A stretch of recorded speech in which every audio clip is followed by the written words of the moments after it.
If you were on a trip and decided to take a shortcut that eventually led you to a group of cannibals, what would you do? Hey guys, in this video, we're going to recap and discuss the best decisions to survive the cannibals in Wrong Turn. In some forest in West Virginia, a couple of university students, Rich and Haley, are practicing mountaineering. However, at the top of the cliff, Rich is mysteriously finished off and thrown from the cliff. Haley is pulled and quickly cuts the rope, consequently falling and trying to escape but getting caught by barbed wire and dragged back into the forest, screaming. Okay, we understand that mountaineering is a quite dangerous activity, and careful selection of the exploration location is of utmost importance. Climbing in unknown areas can significantly increase the risk of making mistakes. Furthermore, we observe that this couple seems unfamiliar with the region, as shortly after, we see several newspaper headlines reporting people disappearing in the same area where they decided to climb, confirming the mistake they made in choosing an unknown location. Later, Chris Flynn, a medical student with a significant commitment to his future, travels through the mountains of West Virginia. Yeah guys, the same place where the couple was climbing. The problem is not that, but when he gets stuck on the road due to a truck overturning with chemical products. To avoid being late, Chris decides to take a shortcut, a choice that is not very good, especially if you're in a horror movie. Chris arrives at a gas station, where the old owner doesn't seem interested in working that day. He tries to find a phone, but realizes it's not working, and then asks the old man if there's any alternative route, and he informs that there isn't. With that, Chris decides to check the map and ends up discovering a dirt road, making the mistake of taking another shortcut. While driving on the dirt road, Chris gets distracted by noticing a dead deer and ends up colliding with another car. Which doesn't make sense since considering the moderate speed of the car, Chris probably would have spotted the stopped vehicle before looking at the deer and could have avoided the collision. After destroying his car in the accident, he comes out unharmed and realizes that the student's vehicle tires were intentionally punctured by someone using barbed wire. This is certainly very concerning since someone did it for some reason, and for sure, the intentions of these people are not the best. So, the group needed to be ready for any imminent danger, and staying alert would be the best option. However, they just speculated that some local hillbilly might have accidentally left the wires on the road. Jessie mentions that she would consider going back to the gas station to look for a phone, but Chris claims that there was no phone available there. However, the group decides to split up. 4 of them will seek help, and 2 will stay in the car. But instead of returning to the highway, they choose to go in the opposite direction and continue following the shortcut. Which doesn't make sense since they could go towards the main road. After all, the highway was full of stopped cars, and as many people were stuck there, probably more people would choose the shortcut. So, the chance of finding another car on the way would be much higher. And if they found no one, they could still go back to the main road and call a tow truck. Forget that, because the group finds a cabin in the middle of the forest with several abandoned vehicles. Initially, it seemed that no one was home, and still, Chris decided to go in and look for a phone, which seems quite unlikely to find in such an isolated house. Meanwhile, Evan and Francine watch over the cars, but while looking for something to eat, Evan disappears, and Francine, worried, goes looking for him. However, she finds only a piece of her boyfriend's ear and is surprised by someone holding her with barbed wire. Well, as these two were totally caught off guard, they didn't have many options of what to do.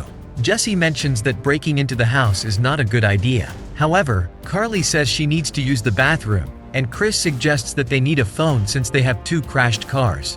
As they decided to enter the house, the best thing to do would be to send 2 or 3 inside and have someone watch out for newcomers. Because, even though they want to get in, they are aware that they are trespassing on private property, and some laws authorize homeowners to shoot intruders.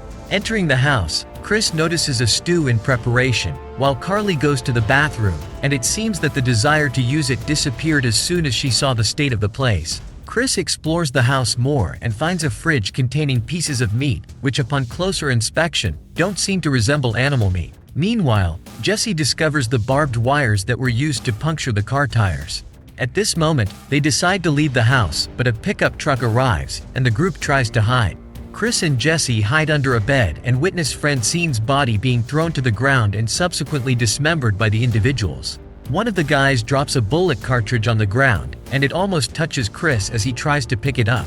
After some time, the cannibals fall asleep, and the group tries to escape, but the door has a trap, and to avoid it from being triggered, Chris holds the spring. However, one of the guys wakes up, and the group starts running in the forest, while the cannibals leave in the pickup truck.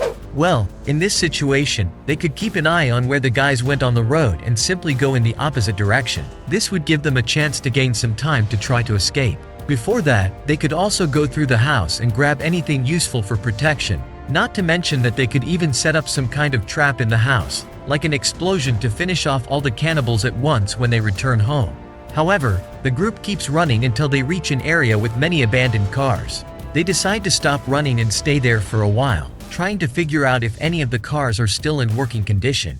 It doesn't take long for the crazies to arrive. They show impressive tracking skills, prompting the young group to devise a plan where someone will distract the cannibals while the others take care of getting the pickup truck. Chris decides to take on the role of bait, but he could have chosen to run towards the cars instead of staying in open field, making it much easier for the crazy one to shoot him, fortunately only in the leg. With Chris injured, Scott decides to run and manages to attract the attention of the three crazies. Meanwhile, the rest of the young group reaches the pickup truck and finds Evan's lifeless body. At least they manage to get the truck and escape from the crazies this time. But luck doesn't smile the same way for Scott when he's about to reunite with the rest of the group. He is fatally hit by several arrows. The survivors decide to continue on the road without knowing where they're going until they encounter some fallen trees blocking the vehicle's path. This situation leads them to make the mistaken decision to abandon the only vehicle that could get them out of this nightmare. Furthermore, if we look closely, we notice that the vehicle has a winch, and the three could easily use it to remove the trees from the road, allowing them to continue until they find a highway. And yes, the winch is working because the cannibals used it to move the cars of their victims, which also explains the presence of dozens of vehicles scattered in the forest. This makes me wonder why no authorities found these vehicles and discovered that the missing people were victims of a cannibal family. After abandoning the vehicle, the group decides to look for a higher location to try to identify an escape route, which in my opinion, was their best decision so far. During the search, they spot an old watchtower, and without much thought, they climb the structure. After the group enters the tower, Carly discovers an old radio, while Jesse tends to Chris's leg wounds. Besides, they find some light sticks that clearly should not be lit, as this could attract the cannibals to the tower. They try to use the radio to call for help, but initially, it doesn't work. Chris realizes they are not alone, and everyone falls silent. However, someone communicates through the radio, and the sound of the frequency attracts the attention of the crazies, who decide to set the tower on fire. Carly breaks the window, stating that she would rather jump than be burned alive. Observing the nearby trees, Chris decides to follow the same plan. Well, although it was the only option, it was risky, as a branch could easily pierce the body of anyone who jumped. However, they could choose to jump onto smoother branches, hoping to avoid risks. With a lot of luck, everyone manages to jump without being impaled by a branch. But they wonder if they managed to escape the maniacs and find out that they didn't when Carly is finished off by one of them with an axe. Chris manages to knock him down using a branch, and then both manage to elude the maniacs at a waterfall. Okay, considering the discovery of the waterfall, it would be prudent for the duo to follow along the river, because usually, rivers lead to some inhabited place, no matter where you are. Furthermore, previously on the map that Chris saw at the gas station, we can see that the river crossed to the road, and following it would be the best option at this point.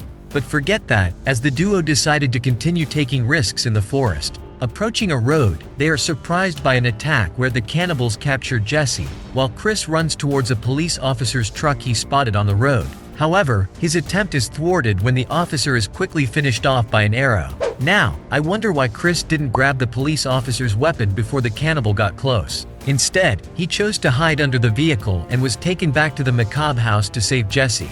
This seems very risky since Chris was unarmed and at a disadvantage, not knowing if Jesse was still alive, as the cannibals usually finish their victims quickly, but surprisingly, Jesse was unharmed. Upon reaching the house, the guy carries the police officer's body inside, while Chris, daringly, sets fire to the house's door and then uses the car to enter the house, which is quite risky as he could run over Jesse inside. But with this strategy, Chris managed to hit one of the guys with the car and tried to hit the other with a Molotov cocktail, although it didn't work very well. Still, he managed to knock out the crazy one with a tool. However, before helping Jesse untie herself, Chris could have taken the police officer's weapon to ensure the enemies didn't get up. But in the meantime, Chris is attacked, and while Jessie continues trying to free herself, she grabs an arrow and hits the big guy's head. It seems she already had experience with archery because using it is not so simple, and she could have accidentally hit Chris. But forget that, as the cannibal Chris knocked down from the trees reappears and attacks him.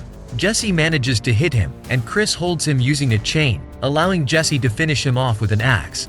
Okay, to ensure that the three were truly defeated, Chris should have used the axe and caused serious damage to them, just to make sure they were all finished. However, this time, Chris proved to be a true survivor. Using a weapon, he shot the car's fuel tank, causing that scary house with the cannibals inside to explode. Afterward, they retrieve the pickup truck and return to the gas station, where they grab the map to ensure they don't choose any shortcuts.